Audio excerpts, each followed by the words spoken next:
Day 21.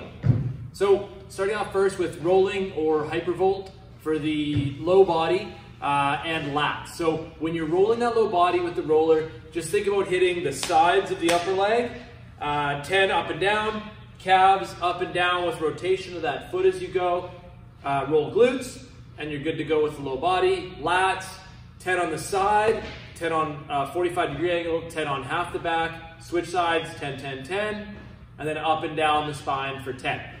Coming off of that into some ankle mobility and warm up. So what I like to do with this, shoe off, is I'll roll the toes forward, roll them back, and go through a bit of this range. Then I'll move the metatarsals sort of as I work up the foot, heel cup, and just a little bit of movement, and just kind of cruise through here for 30 to 60 seconds before switching feet. And then from there into dynamic range of motion. Coming off of dynamic range of motion, some mountain climbers. After mountain climbers, getting to do 3 rounds of single leg hop, side to side. So finding yourself a line, standing on one foot, over and back, 10 on one side, switch, 10 on the other side, followed by forward and backward, 10 on one side, 10 on the other side, followed by kipping swings. So with that position, up to the pull-up bar, hanging, and just getting a bit of a kip movement going. 10 total, or you can do a 5 count handstand hold. Kick up to handstand, 5 count hold. Kick down, 200-meter run. I'm going to repeat that 3 times. Moving on from there, we're going to warm up the strict pull-ups or the handstand push-up piece. So we'll do 3 rounds of 3 reps of either strict pull-ups or handstand push-ups. And then between that, we can add in sort of more individualized mobility as required for the piece you're doing, as well as what you need as an individual for that pattern. Remember, you can go back and look up parts from those mobility days over the past bunch of weeks to pull from if you're looking for pieces to add in there. Coming off of that, if you're warm and ready to go, into the workout. So with the workout today, we've got as many reps as possible in 20 minutes of 400-meter run and rep max, strict pull-ups, or handstand push-ups. You're not getting any credit for the run. It's just going to come down to how many reps you can get either on the pull-up bar or the handstand. If you kick off the wall in the handstand, that terminates the set.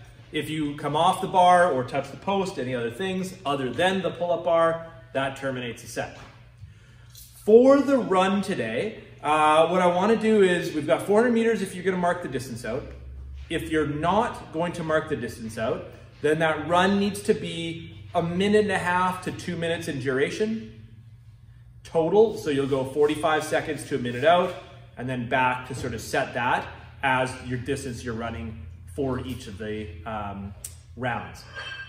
If you're going to do a power march or burden carry in place of the run, same thing, 1.5 minutes to 2 minutes total as a substitute for the 400-meter run.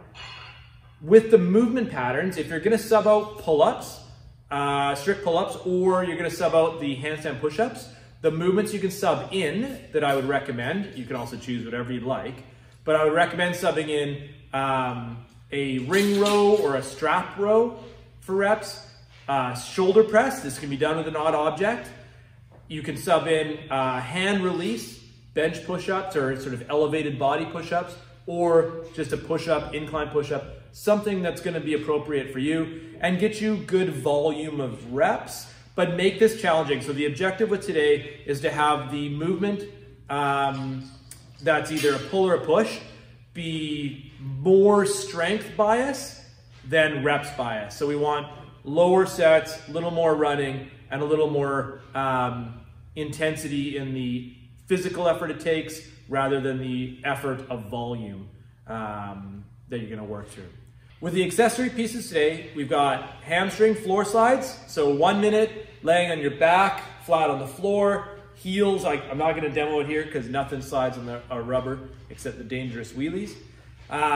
So laying flat on your back with the heels on a towel on a floor that the towel is gonna slide easily on, and then curling those heels up towards your bum, raising the hips off the floor.